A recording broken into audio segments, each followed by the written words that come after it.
Roma no empieza esta historia con una batalla, empieza con una tabla. Los nombres aparecen en tinta, y esa tinta ya tiene precio. 43 antes de Cristo. Roma, el Forum Romanum.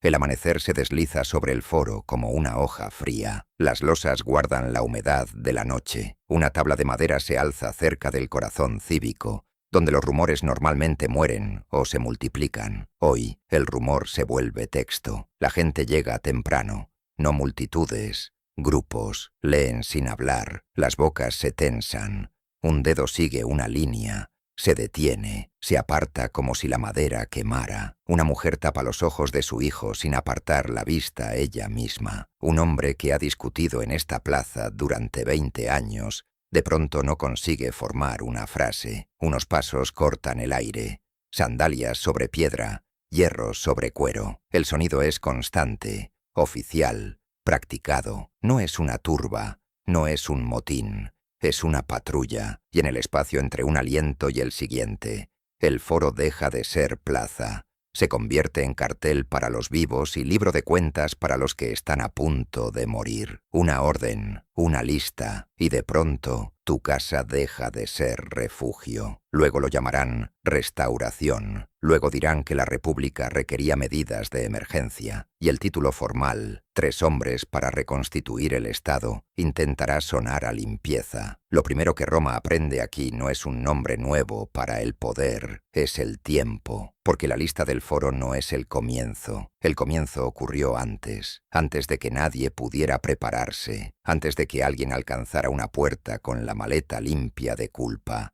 antes de que las reglas parecieran claras. 2 días al norte, en un islote bajo del río Lavinius, según Apiano, cerca de Mutina, 3 líderes se sentaron a negociarse el mundo. Octavio, Antonio, Lépido, con 5 legiones cada uno mirándose desde orillas opuestas. No cruzaron como amigos, cruzaron como hombres que saben que un puente también es una trampa. Lépido revisó la isla primero y la señaló con su manto militar, como si diera permiso a la historia para entrar. Hablaron 2 días, de mañana a noche. No discutieron principios, repartieron provincias, cargos, mandos. Prometieron incluso ciudades de Italia como botín para sus soldados, como si Italia fuese territorio enemigo. Y en ese reparto, la palabra clave no fue justicia, fue financiación. El occidente romano, Italia sobre todo, estaba drenado por guerras y exacciones. La guerra civil se comía el dinero más rápido que a los hombres, y cuando el dinero falta, la política deja de convencer, cobran. La solución suena administrativa hasta que toca piel. Confiscaciones, subastas, multas y listas, pero no empiezan con papel, empiezan con verdugos. Al salir de aquella conferencia, aplazaron la purga completa en tinta. Demasiados nombres, demasiado caos, y eligieron un golpe previo, mandar ejecutores por delante, sin aviso, para matar a un puñado de objetivos clave. Las fuentes antiguas no coinciden en el número, 12 o 17. La discrepancia no suaviza el método, lo afila. 4 cayeron casi de inmediato, algunos en banquetes, otros en plena calle. La elección del lugar es el mensaje. Ningún sitio es seguro, ni siquiera donde la gente finge ser intocable. Entonces la ciudad hizo lo que hacen las ciudades cuando la violencia llega sin manual. Se imaginó a sí misma como la próxima víctima. Las búsquedas entraron en casas y templos, y esa noche, dice el relato, hubo pánico, como en una ciudad capturada. Carreras, gritos, lamentos, puertas que se atrancan demasiado tarde. Nadie tenía una lista oficial delante, y aún así todos se sentían ya señalados. Aquí el orden social de Roma se dobla, no porque todos se vuelvan valientes, sino porque todos se vuelven sospechosos. Un pestillo hace clic, alguien echa doble cerrojo. La mirada de un sirviente se queda un segundo más de lo normal en el anillo de su amo. La ciudad contiene el aliento y escucha pasos que quizá ya estén dentro de la casa. El cónsul Pedius, atrapado entre un público que no puede calmar y unos líderes que no puede controlar, corre con heraldos por las calles pidiendo una sola cosa: esperen al amanecer. Habrá información más exacta. La frase roza lo cruel, información exacta, Suena a medicina, como si el terror fuese un malentendido. Al llegar la mañana, Pedius publica 17 nombres como si fueran los únicos culpables y promete fe pública al resto, sin saber aún el tamaño real de lo que viene. Esa misma noche muere, agotado por el peso de una ciudad que se deshace. Después entran ellos, no juntos, 3 días seguidos, cada uno con cohorte pretoriana y una legión. Un día es presencia, 3 días es ocupación. La ciudad se llena de armas y estandartes, colocados donde controla movimiento y mensaje a la vez. El foro, el lugar donde antes se discutía política como un arte, se viste con hierro, se convoca asamblea y un tribuno, Publio Ticio, propone una ley, una magistratura extraordinaria por 5 años. 3 hombres con poder consular para resolver los desórdenes presentes. La frase promete rescate. La estructura garantiza dominación. Las leyes en Roma suelen necesitar tiempo, escrutinio, día fijo de votación, desgaste lento que permite organizar oposición. Aquí no hay tiempo, no hay murmullos de discusión, hay armas mirando. No se fija ningún día, se aprueba de inmediato. Cuando la ley corre, la ciudad no alcanza a cambiar de idea. Lo más peligroso no fue la daga del Senado, fue el momento en que la venganza aprendió a firmar. Esa noche, tras el sello legal, aparece la lista real, no 17. Esa misma noche se proclaman 130 nombres además de esos primeros, y poco después, 150 más. Y las adiciones continúan. Incluso se agregan nombres de personas ya asesinadas por error, para que las muertes encajen dentro del expediente y parezcan justas. La lista no solo nombra objetivos, lava el caos y lo convierte en política. Roma ya no pregunta ¿quién es culpable? Roma pregunta ¿quién sigue? La mecánica del edicto convierte a vecinos en instrumentos. Nadie puede dar refugio a un proscrito. Quien oculte a uno puede acabar añadido. Quien delate puede ser recompensado. Y matar se vuelve transacción. Una cabeza por pago. El propio texto del edicto fija cifras. 25.000 dracmas áticas por cabeza para un hombre libre. Para un esclavo, libertad y 10.000 dracmas. Y las mismas recompensas para los informantes. Incluso se diseña la impunidad social. Los nombres de quienes cobran no se registran para que no se conozcan. Así cambia el miedo. Deja de ser miedo a soldados lejanos. Se vuelve miedo a la gente que ya sabe dónde guardas las llaves. Puertas, salidas, rutas. Lo que podría servir para escapar se ocupa, se vigila, se corta. El mapa urbano se vuelve un tablero. Puertas para derribar, escondites para comprar, silencios para vender. La tabla del foro es lo visible. El sistema real es lo invisible. Incentivos, castigos y un tipo de silencio que suena a contrato. Para cuando la multitud lee los nombres al amanecer, Roma ya decidió qué significan esos nombres. Este es el momento en que el lenguaje de la República se fractura. La versión oficial dice orden. La versión vivida dice recibo. Y mientras el hierro marca el ritmo en las losas, una idea queda clara para cualquiera que aún respire en esa plaza. Hoy, Roma no debate. Hoy, Roma cobra. Roma lo llama temporal. En Roma, lo temporal aprende a quedarse. 44 a 43 antes de Cristo. Roma e Italia. Después de César. La versión oficial es simple. César cayó. El Estado tambaleó. Hombres responsables intervinieron. La versión a ras de calle huele a sudor y hierro. Tras el asesinato de César, 44 antes de Cristo, la política deja de comportarse como debate y empieza a comportarse como logística. Los votos pesan menos que quien controla un camino. Los discursos pesan menos que quien controla el arca de la paga de una legión. Un apretón de manos ya no es saludo, es prueba. Una cena ya no es cortesía, es reconocimiento. La amistad todavía se pronuncia en público, todavía se representa en el foro, pero en privado funciona como alianza de campaña, útil hasta que deja de serlo. Un senador, al salir de su casa, no solo revisa el pliegue de la toga, revisa quién mira la puerta. Un cliente en el umbral no solo espera un saludo, escucha el tintineo del equipo en la calle. Los magistrados convocan reuniones, los sacerdotes interpretan señales, el Senado emite decretos, la ciudad finge que la máquina aún funciona por tradición, y aún así, el motor ya es militar. Octavio, joven, heredero adoptivo, se mueve como un hombre de negocios con soldados como moneda. Antonio, probado, antiguo lugarteniente, se mueve como un comandante convencido de que la legitimidad nace de la fuerza que sostiene el terreno. Lépido, poderoso, subestimado, se mueve como el peso extra que inclina una balanza cuando dos hombres se odian lo suficiente como para necesitarse. Dicen que están defendiendo a Roma del caos. También están defendiendo su lugar en la fila, para que nadie los borre antes de tiempo. La guerra civil amenaza como el clima. Todos la sienten venir. Todos recuerdan lo que cuesta. Y la pregunta en la calle cambia de forma. Ya no es ¿qué es legal? Es ¿qué me pasará si me equivoco? En ese aire, la ley deja de ser límite. Se vuelve herramienta. En la República Vieja, una ley avanza lo bastante lento como para que la oposición respire. Aviso público, tiempo de escrutinio, fricción ritual. La guerra no puede permitirse esa fricción. En un islote del río, cerca de Mutina, sellan el pacto. 3 hombres, un cerrojo. Lo que cambia no es el acuerdo, es la velocidad. Esa velocidad llega a Roma en forma de ley.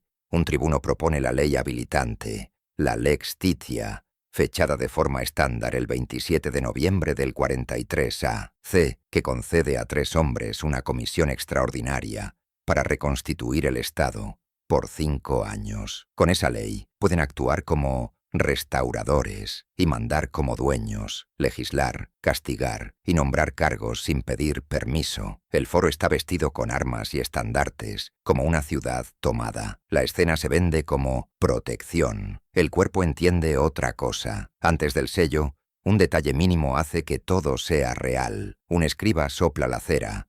No mira a nadie, solo espera que esté blanda. La ley no tiembla. La mano sí, la marca queda nítida. El lenguaje oficial dice restaurar. La función real del sello es autorizar la eliminación. Aquí la doble realidad de Roma se vuelve permanente. Oficialmente se nombra a 3 hombres para ordenar el Estado. En la práctica, se les da el poder de decidir quién cuenta como enemigo del Estado. Y cuando esa puerta se abre, la definición de traidor aprende a estirarse. La guerra requiere dinero.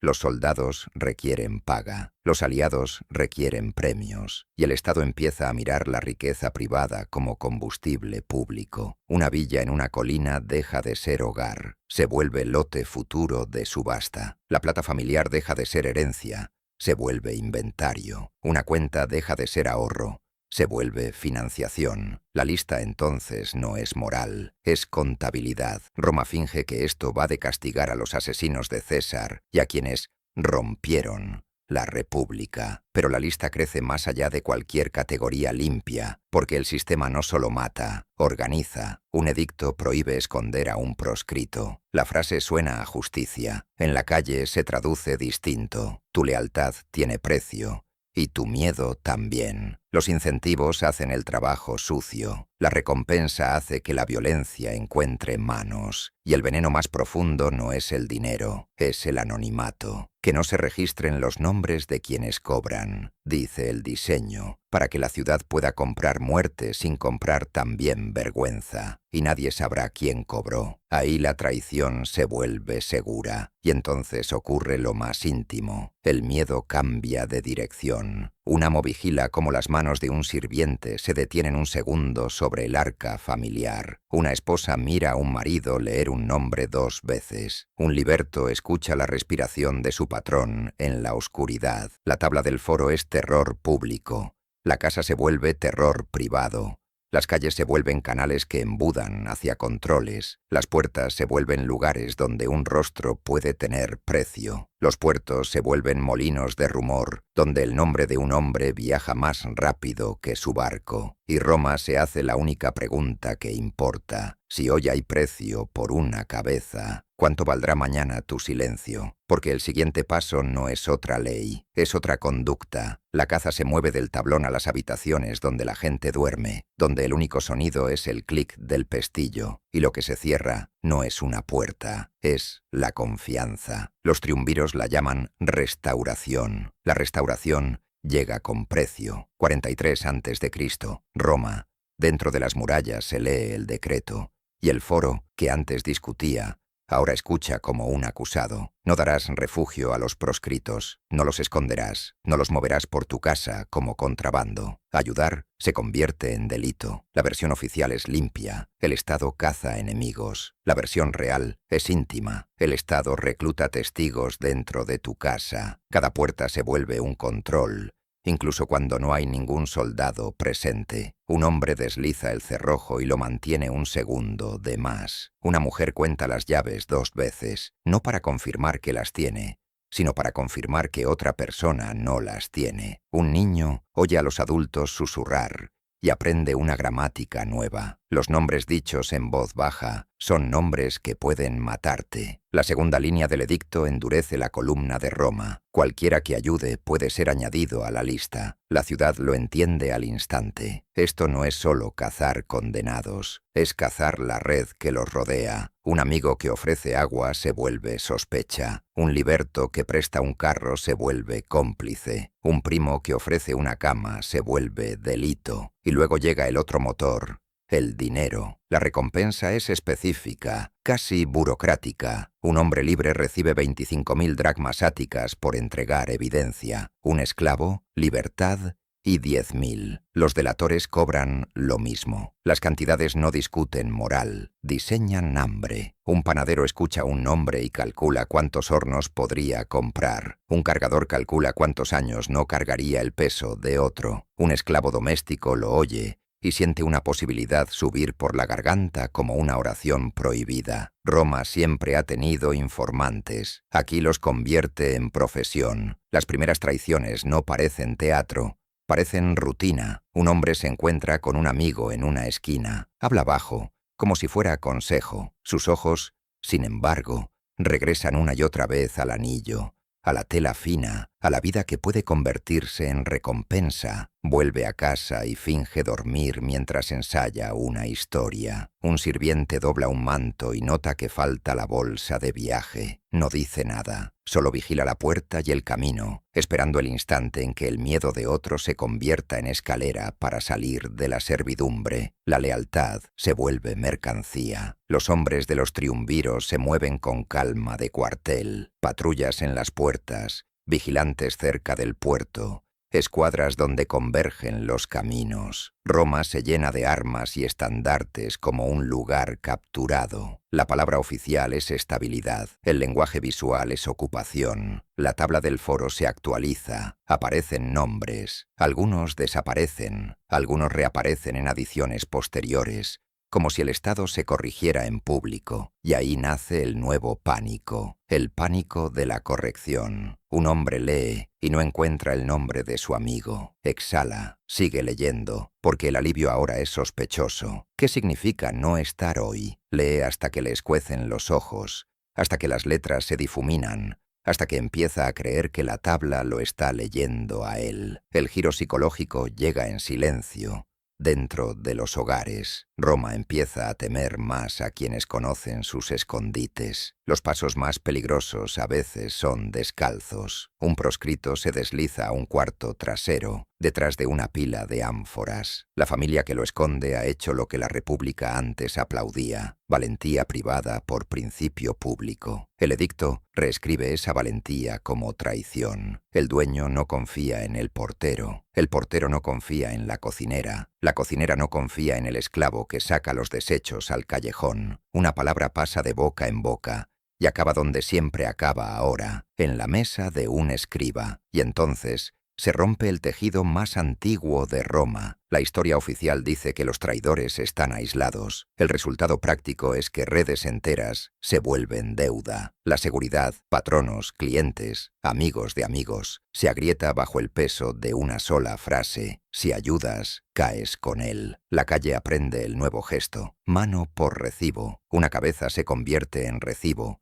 en el sentido literal, evidencia entregada a cambio de pago. Un soldado extiende la mano, un hombre extiende lo que prueba. El intercambio no requiere ideología, requiere verificación. Ahí clava el diente el anonimato, el proscrito queda escrito, el delator no. El Estado vende muerte sin vender vergüenza, y nadie sabrá quién cobró. Por la noche se prueban las puertas. Un puño golpea madera, una bisagra se queja, el cuero cruje, una voz llama un nombre como una acusación disfrazada de pregunta. Dentro, alguien retiene el aliento tanto tiempo que los pulmones arden, y el apetito no se detiene en las vidas. La máquina necesita dinero, paga de soldados, premios de aliados, guerras futuras. Las confiscaciones se anuncian como castigo a enemigos. También alimentan el sistema que fabrica más enemigos. Una villa fuera de la ciudad deja de ser hogar y se vuelve objetivo. Una casa cerca de un templo deja de ser sede familiar y se vuelve activo. La arquitectura empieza a leerse como tesoro. Así crece la lista, no por principio, por utilidad. Uno entra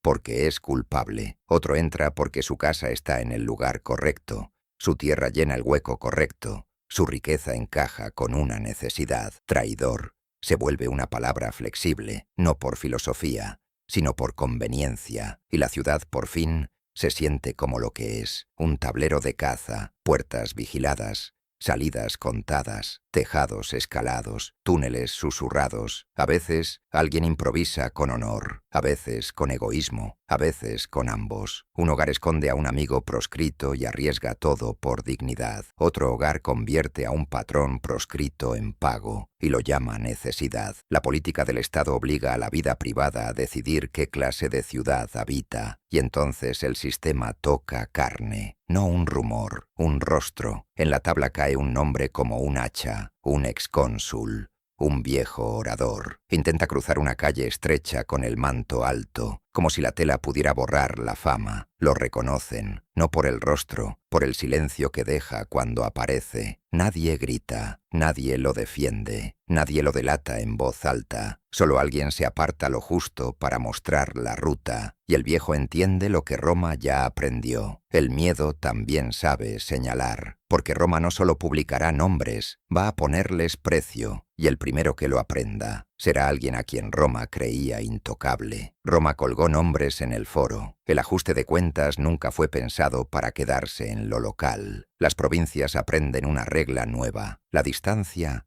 ya no te protege. En el islote del río, cerca de Mutina, sellaron el pacto. 3 hombres, un cerrojo. Lo que cambió no fue el acuerdo, fue la velocidad. 43 a Cristo. Esmirna, Asia Menor. Esmirna amanece con aire de mar y rumores. El puerto huele a brea y sal. Gaviotas cortan bajo sobre los mástiles. Los mercaderes regatean como si la república todavía existiera en su forma antigua. Precio, peso, confianza. El sistema nuevo de Roma no viaja como discurso, viaja como órdenes. Un nombre escrito en Italia se convierte en sentencia en el Egeo. Cayo Trebonio no está escondido en un sótano romano. Está lejos, en Asia, con autoridad en la mano, y mar entre él y la tabla del foro. Ese era el viejo consuelo provincial. Roma está lejos. Ahora es una trampa. En Roma lo repiten como hecho. Entraron en Esmirna de noche, como si fuera ciudad enemiga. Publio Cornelio Dolabella llega con urgencia y apetito,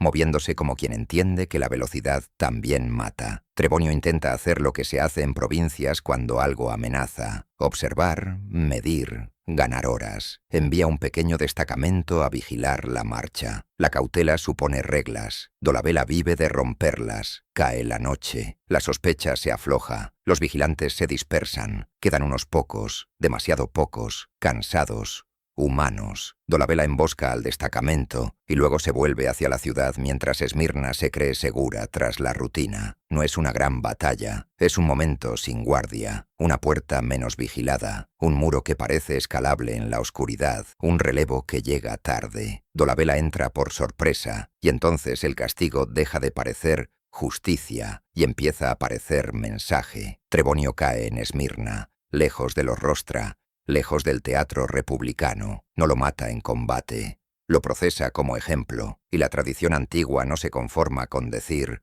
«murió». Necesita que el espectador entienda la humillación como advertencia. Dion Casio dice que su cabeza fue arrojada contra una estatua de César. No hace falta un discurso. La escena habla sola. La lista puede tocarte en cualquier costa y el resultado puede exhibirse como ejemplo. Roma no solo publicó nombres. Roma empezó a ponerles precio, provincia por provincia. 43 a.C., del norte de Italia a la Galia. Décimo Bruto intenta sobrevivir a la nueva aritmética. No se enfrenta a un tribunal, se enfrenta a un mapa. Quiere llegar al este, hacia aliados, hacia terreno donde la tabla del foro no parezca una mano metida bajo la puerta. Necesita distancia, necesita tiempo. El tiempo, ahora, es lo más caro. Pierde apoyo, los hombres se apartan, la ruta se estrecha, de vía de escape a corredor, y en un corredor basta una lealtad comprada. Aquí la tradición no se pone de acuerdo en cada nombre o cada eslabón, pero el mecanismo sí se repite. Lo captura un caudillo galo, y en días la política decide lo demás. Muere por orden del nuevo poder, y su final viaja como mensaje. No hay debate en el Senado en ese instante. No hay voto, no hay apelación, solo un cautivo, un intermediario local, y la comprensión de la nueva economía. Obedecer se premia, dudar se paga. Oficialmente, Roma restaura la república. Las repúblicas no suelen convertir un tramo de camino en tribunal, y ahí se entiende la función real de la lista. No solo castiga, difunde autoridad. 43 a.C., Roma, la maquinaria silenciosa. De vuelta en Roma, la tabla sigue haciendo su trabajo. Nombres, adiciones, correcciones, que convierten errores en intención. La ciudad se dice que lo peor está contenido entre los culpables. Las muertes en las provincias revelan el diseño. El lenguaje formal, tres viri rei publicae constituendae, 3 hombres para reconstituir la república, suena a reparación. En la práctica, es una jaula. La guerra exige paga, la paga exige dinero, el dinero exige confiscaciones, las confiscaciones exigen cobertura legal. La cobertura es la lista. Oficialmente, las confiscaciones son castigo por traición. En la práctica, la lista empieza a mirar la ciudad como inventario, villas magníficas,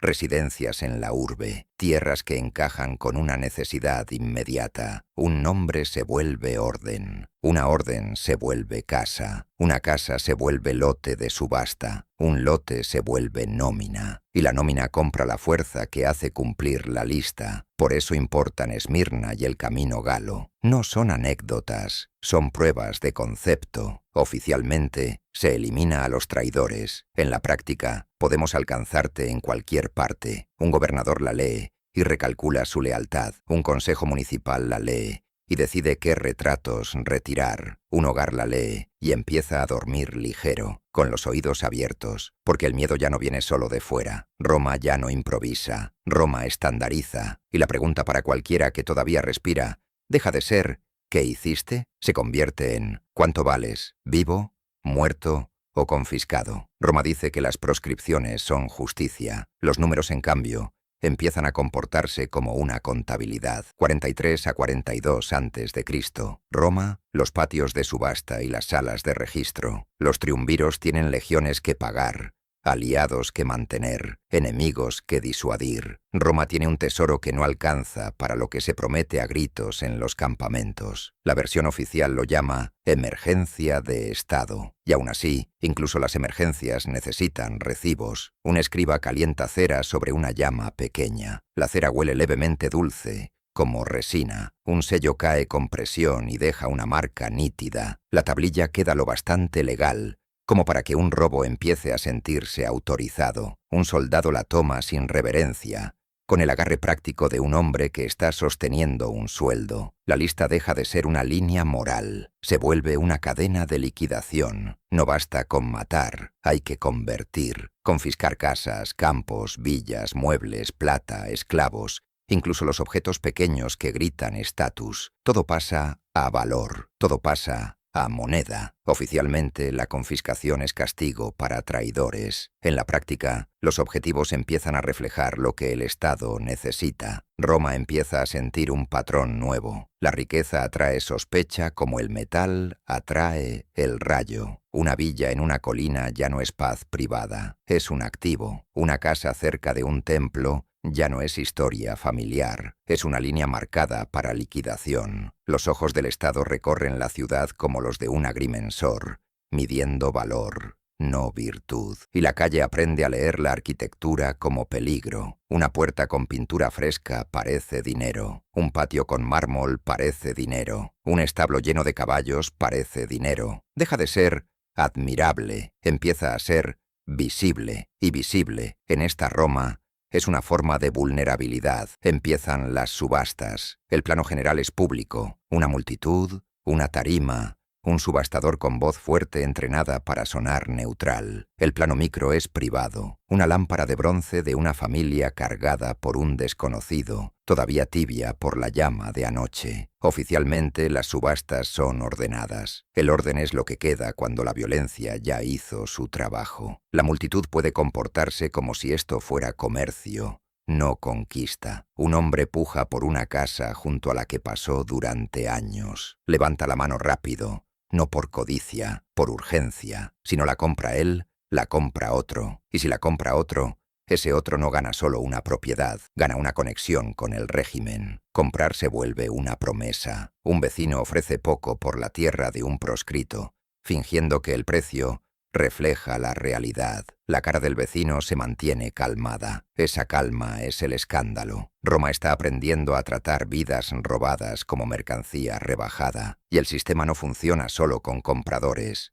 Funciona con delatores, tasadores, guardias, escribas, una fuerza laboral completa cuyos salarios se pagan con lo que arrebatan. Appiano incluso cifra el agujero. Todavía les faltaba una suma enorme para la guerra. Por eso la lista se expande. Cada adición se presenta como necesidad. Cada nombre, insinúan, cierra una grieta en la seguridad de la República. Pero cada adición también rellena un déficit. Roma empieza a sospechar algo indecente. Ser rico se parece demasiado a ser culpable. Appiano, escribiendo después, conecta la falta de dinero con exacciones, contribuciones forzadas, y con señalar a algunos por sus villas y residencias. El mecanismo importa más que el insulto, y el mecanismo no consuela a la víctima. Lo que hace es infectar a todos los demás, porque significa que el criterio puede cambiar de la noche a la mañana. Y aquí entra el caso que lo prueba sin discursos, seco, como un golpe. Sicinius o Quesenius, según la versión, huye gritando que no está proscrito, que lo persiguen por su dinero. Lo arrastran hasta la lista y le ordenan leer su nombre. Mientras lo lee, lo matan. Roma aprende la regla. Primero el botín, después la tinta. Un senador neutral tras la muerte de César ahora tiene que elegir un bando que aún así podría matarlo. Un caballero que financió juegos públicos se pregunta si la generosidad se ve como prueba de poder oculto. Incluso quienes elogian a los triunviros en público empiezan a temer la matemática invisible detrás del elogio. Oficialmente, la lealtad te protege. En la calle, la lealtad se vuelve difícil de probar y fácil de poner en duda. La alabanza se convierte en otro tipo de riesgo. El número de condenados crece hasta una escala que rompe la capacidad de la mente para imaginarla. Appiano habla de aproximadamente 300 senadores y 2000 ecuestres marcados para muerte y confiscación. Appiano dice aproximadamente. La ciudad oye bastantes. La maquinaria social de Roma, patronazgo, defensas legales, redes familiares, intenta responder, y cada respuesta abre una vulnerabilidad nueva. Esconder a alguien se vuelve conspiración, mover dinero se vuelve prueba, escribir cartas se vuelve evidencia. Un hombre que antes vivía de persuadir jurados ahora vive de evitar golpes en la puerta. La caza no necesita estar en todas partes para funcionar, solo necesita sentirse capaz de estar en cualquier parte. Así, el poder de los triunviros se vuelve infraestructura psicológica. Un golpe a la hora equivocada no necesita ser de soldados reales, solo necesita ser creíble. Un rumor de registro no necesita testigos, solo necesita un calendario de recompensas. Y el calendario de recompensas sigue siendo la herramienta más afilada. El miedo se vuelve doméstico. Un esclavo se queda en una puerta un segundo más de lo normal. escuchando. Un liberto observa entrar y salir a los amigos del amo, contando patrones. Un hijo mira la cara de su padre mientras el padre lee las últimas adiciones. Oficialmente, el Estado está eliminando enemigos. En la vida real, el Estado está enseñando a todos a vigilarse por dentro. Esta es la crisis debajo de la crisis. El régimen necesita dinero y control a la vez. El dinero exige incautación. La incautación exige justificación. La justificación es siempre la misma palabra, traidor, estirada hasta que puede envolver a cualquiera con valor, influencia o cuentas pendientes con el nuevo orden. La República aún puede escenificar asambleas, aún puede acuñar monedas con rostros respetables, aún puede hablar el lenguaje de la ley. Pero Roma ya entiende en qué se ha convertido la ley. La siguiente pregunta deja de ser ¿quién será castigado? Se convierte en ¿quién será usado? Aquí la historia se estrecha hacia un símbolo lo bastante poderoso como para representar un mundo entero derrumbándose, porque el sistema siempre termina cobrando lo que más duele, no una villa, no un lote, una voz, y lo que esa voz puede encender. Dijeron que 3 hombres estaban restaurando la República. Las voces más fuertes de la República empezaron a desaparecer primero, 43 antes de Cristo, Roma, las gradas del Senado y las salas traseras. El mensaje oficial de los triunviros es disciplinado, estabilidad, fin de la guerra civil, reconstituir el Estado con una autoridad extraordinaria, legal, limitada en el tiempo. La ciudad observa lo que el mensaje evita. Los romanos dejan de juzgar al régimen por discursos, lo juzgan por listas. Una lista no discute, no persuade, no pierde un debate. Una lista convierte a una persona en problema y al problema le pone fecha. La tabla del foro se vuelve el nuevo calendario de Roma. La gente ya no pregunta qué día es, pregunta qué nombres se añadieron durante la noche, y las adiciones siguen llegando. En salas de registro,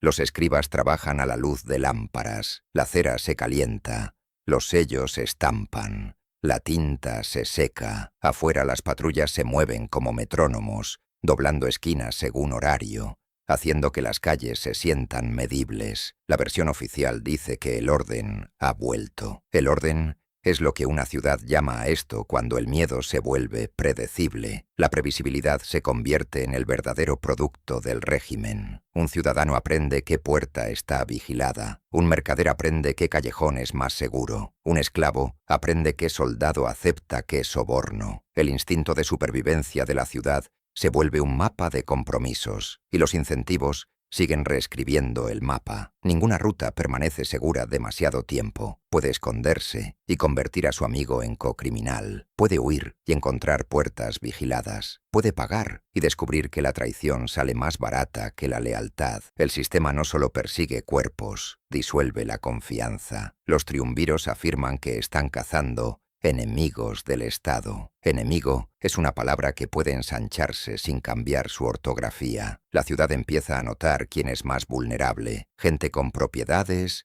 gente con influencia, gente con historias que pueden reescribirse. Corre un rumor persistente. Algunos nombres se eligen por villas y casas urbanas, no por crímenes. La gente lo repite en voz baja, no como prueba, sino como advertencia. Tu vida puede tener precio. Aquí la historia se aprieta alrededor de un hombre cuyo poder nunca fue una legión. El arma de Cicerón era el lenguaje. Podía convertir una asamblea llena en un tribunal sin juez. Podía elevar a un aliado hasta la legitimidad. Podía reducir a un adversario a un escándalo que se pegaba. La vieja república valoraba esa habilidad. La nueva república, solo de nombre, le tiene miedo. Un orador se vuelve una amenaza estratégica. Cicerón atacó a Antonio con discursos que más tarde se recordarían como un intento de movilizar al Senado contra un hombre fuerte en ascenso. También elogió a Octavio cuando el momento lo pedía, tratándolo como herramienta contra Antonio, un joven que creía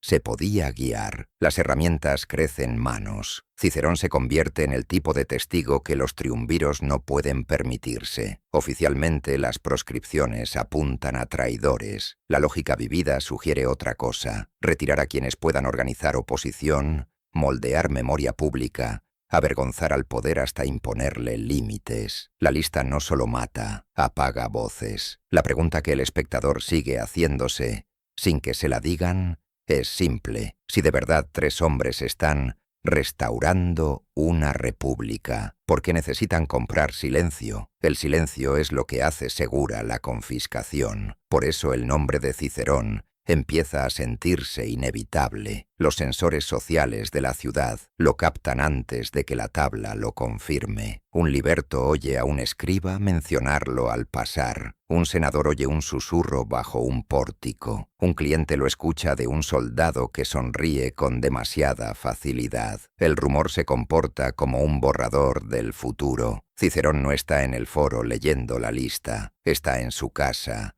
donde el aire huele a pergamino y aceite de lámparas. Escribe, revisa, envía mensajes, intenta leer la dirección del régimen como un marinero lee el tiempo. Ninguna carta corre más rápido que una lista. Empieza a tomar una decisión que antes habría parecido impensable para un hombre de su talla. Huir. La escala se abre a Italia. Los caminos se vuelven arterias de riesgo. Las villas se vuelven refugios temporales. Las rutas costeras se vuelven últimas oportunidades. Las últimas oportunidades atraen miradas. Cada movimiento genera observadores. Una rueda de carro cruje. El cuero del arnés se queja. Un caballo exhala vapor en el aire frío. Las sandalias de un mensajero golpean la piedra. Sonidos normales. Bajo proscripción, los sonidos normales se vuelven alarmas. Incluso salir de casa se siente como confesar. El círculo de Cicerón se estrecha hasta las personas que deben ser confiables. Personal doméstico, asociados cercanos, hombres con habilidades prácticas más que ambición política. Y el calendario de recompensas del edicto se mete dentro de ese círculo. La confianza se vuelve una apuesta con riesgos desiguales. Un esclavo puede comprar su libertad con un solo informe. Un hombre libre puede comprar una fortuna. El régimen ha estructurado la tentación para que sea más fuerte que el afecto. La versión oficial pide cooperación por el bien público. La versión real convierte la cooperación en una profesión pagada. El régimen no necesita que todos traicionen. Solo necesita suficientes para que todos teman la traición. Cicerón se mueve entre propiedades,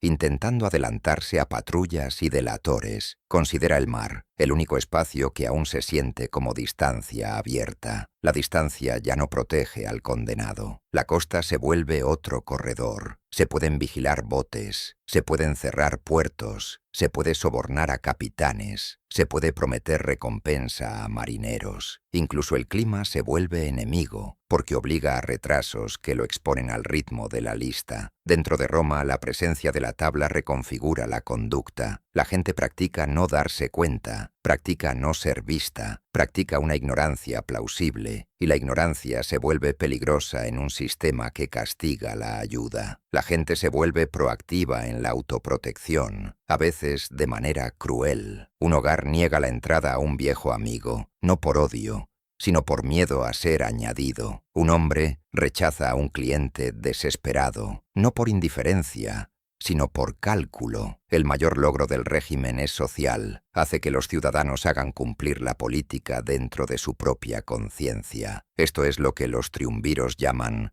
restauración. La ciudad lo vive como ocupación interna. Los valores de la república se invierten. Antes, el valor era defender a un amigo contra la injusticia. Ahora, el valor es no involucrarse. Antes, hablar en público era un acto cívico. Ahora, hablar es una carga con precio. El foro se vuelve más silencioso, no más tranquilo. La situación de Cicerón se convierte en el caso de prueba. Si un hombre tan famoso puede ser nombrado, cazado y tratado como un activo intercambiable, entonces nadie está más allá de la lista. Y el régimen demuestra el punto con proceso, no con explicación. Llega un mensajero a una villa con un rostro que rehúsa la expresión. Se dicen pocas palabras. Nadie levanta la voz. Una decisión queda sellada. El nombre de Cicerón está en la lista. No fue accidente. En Bononia, Antonio no aceptaba términos y Cicerón no era el primero. El momento no es dramático a propósito. Ese es el horror de la burocracia. La violencia más decisiva empieza como un hecho administrativo, y ese hecho administrativo enciende el pánico humano. Cicerón se mueve otra vez hacia la costa, hacia un barco, hacia la última ilusión de que la distancia todavía puede equivaler a seguridad. En diciembre del 43, el margen entre rumor y decreto se mide en horas. El contraste final cae sin comentario. Oficialmente, Roma está siendo salvada por la ley. En la realidad, la vida de Cicerón depende de si un vecino lo reconoce, de si un sirviente quiere libertad, de si un soldado quiere moneda, de si un barquero quiere cobrar 2 veces, una del fugitivo y otra del Estado. La voz más famosa de la República se convierte en un objetivo móvil dentro de un sistema diseñado para convertir a cada espectador en participante. Roma tiene un lugar para las advertencias, la tribuna donde antes se hablaba, y el régimen ya sabe qué exhibir allí. Llega a la orilla. Allí el viento es más frío, el aire salado pica, el mar parece escape, y el mar también es una frontera que obliga a elegir. Sus opciones se reducen a una cuenta atrás: huir, esconderse o ser reconocido. Roma prometió orden. El orden necesitaba un ejemplo, y la voz más famosa de la República se convirtió en la advertencia más ruidosa del régimen. 43 a.C. La costa de Italia. Antes del amanecer, la línea de costa parece una salida. El aire salado corta los pulmones. Las fibras de la cuerda raspan la palma. Un bote pequeño espera con la proa rozando guijarros en la oscuridad. Una embarcación hecha para pescadores, no para estadistas. Cicerón ya hizo la parte más difícil. Aceptó que Roma ya no discute con él. Roma lo está procesando, y todo proceso exige identificación. Lo más peligroso no es una espada en la calle, es el reconocimiento. Una ruta de patrulla cambia, un mensajero llega temprano, un funcionario local hace una pregunta demasiado casual. Los compañeros de Cicerón oyen un nombre a distancia, no gritado, solo confirmado con el tono de la administración. Su nombre está en la lista. La lista no necesita explicarse. La lista solo necesita existir. El edicto hace algo más que condenarlo. Recluta a la gente que lo rodea. Un esclavo oye los términos de la recompensa como viajan los rumores. Media verdad, incentivo completo. La libertad puede comprarse con un solo informe. Un hombre libre puede cobrar una fortuna. Un miembro del servicio doméstico puede quedar protegido diciendo que no tuvo opción. La versión oficial lo llama cooperación. En la vida real, convierte relaciones privadas en pasivos. La casa de Cicerón deja de ser refugio y se vuelve superficie de riesgo. Cada puerta, cada pasillo, cada susurro, duda ante el bote. Se vuelve hacia tierra, no por indecisión, sino por cálculo. El mar promete distancia. El mar también promete demora. Clima, visibilidad, puertos, capitanes con sus propias etiquetas de precio. La demora pertenece a los cazadores. Elige moverse antes que esperar. El movimiento es pequeño. Camino a una villa, villa a otra. Paradas breves. Salidas rápidas. El cuero del arnés cruje. Una rueda se queja sobre la piedra. Una capa se aprieta contra el frío. No por comodidad, sino para esconder un rostro de la mirada equivocada. El poder del régimen se vuelve una red, no una lanza. No necesita estar en todas partes. Solo necesita ser creíble en todas partes. Un vecino mira demasiado tiempo. Un liberto se aparta demasiado rápido. Un mensajero pide agua y observa quién la trae. El séquito de Cicerón aprende a leer microdecisiones. Labios que se humedecen antes de hablar. Una mano que flota cerca de una bolsa. Ojos que saltan hacia el camino como si esperaran pago. En esa Roma, ayuda cambia de significado. La bondad empieza a parecer una trampa. Una puerta que se abre puede ser misericordia. Una puerta que se abre puede ser una venta. Una puerta que se cierra puede ser cobardía. Una puerta que se cierra puede ser supervivencia. El círculo se aprieta hasta que casi solo queda silencio. 43 a.C.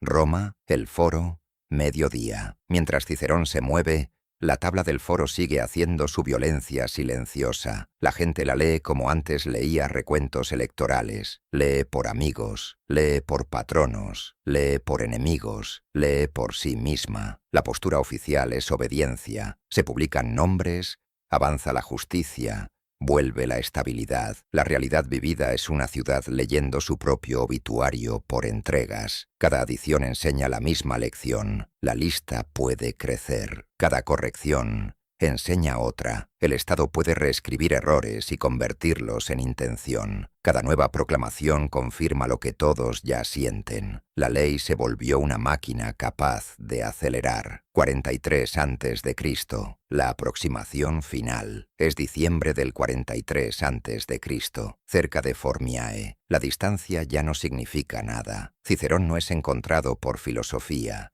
ni por debate, ni por juicio. Es encontrado por el instrumento más simple del sistema, un informe que llega a quienes cobran por actuar. La patrulla no improvisa, se mueve con la confianza de una política. Sus instrucciones suenan a rutina, y la rutina es lo que vuelve escalable el terror. Un intercambio breve, un nombre confirmado, un rostro emparejado con una recompensa. Los hombres que se acercan no necesitan odiarlo, solo necesitan entregar prueba. Esta es la cuenta atrás que Roma construyó. Tu nombre aparece. La lista convierte la existencia en culpa. Tu casa puede traicionarte. Los incentivos convierten la confianza en riesgo. Tu muerte se vuelve un recibo. La prueba se vuelve pago. 43 a.C. Roma. Los rostra. Roma tiene un lugar para las advertencias, la tribuna donde antes se hablaba, y el régimen ya sabe qué exhibir allí. Apiano cuenta que la prueba llegó directo a Antonio en el foro, levantada a distancia como si fuera un recibo cobrado, sacudida para que no hubiera duda, y que la cabeza y la mano quedaron expuestas en los rostra, donde antes esa voz mandaba. No fue un asesinato, fue una contabilidad. La prueba se cobró, y Roma la vio colgada donde antes escuchaba. Los rostra no son solo una estructura, son la boca de la República, el lugar donde el Estado, durante años, intentó moldearse con persuasión. Ahora esa boca anuncia una regla nueva con más claridad que cualquier edicto. Las palabras no te protegen, la fama no te protege, el servicio no te protege, solo la alineación te protege, y la alineación puede redefinirse de la noche a la mañana. Se reúne una multitud, no como público, sino como testigos reclutados por el miedo. Nadie vitorea, nadie protesta. La gente mira, aparta la mirada, y luego actúa como si no hubiera mirado. A eso le llaman orden. Pero lo que se está ordenando no es la ciudad, es el habla misma. Consecuencias. Lo que Roma aprende, los triunviros seguirán reclamando legitimidad, seguirán acuñando autoridad, seguirán financiando ejércitos con confiscaciones y subastas. La cicatriz, en cambio, no se disimula. La ley deja de sentirse sagrada y empieza a sentirse útil. La gente aprende a tratar el lenguaje oficial como camuflaje. Aprende a interpretar decretos por sus incentivos. Aprende a temer no solo a soldados, sino a vecinos, sirvientes, clientes, todo el tejido social que antes hacía funcionar a Roma. Cuando un Estado paga por una cabeza, la ideología dura menos que el pago, y la confianza se vuelve mercancía. Roma no solo cazó traidores, Roma se enseñó a sí misma cómo cazar, eficiente, legal, a escala. Y una vez que un Estado aprende ese método, rara vez lo olvida. La tabla del foro no es solo una reliquia de guerra civil, es una advertencia sobre lo que pasa cuando la venganza aprende a sellar su nombre.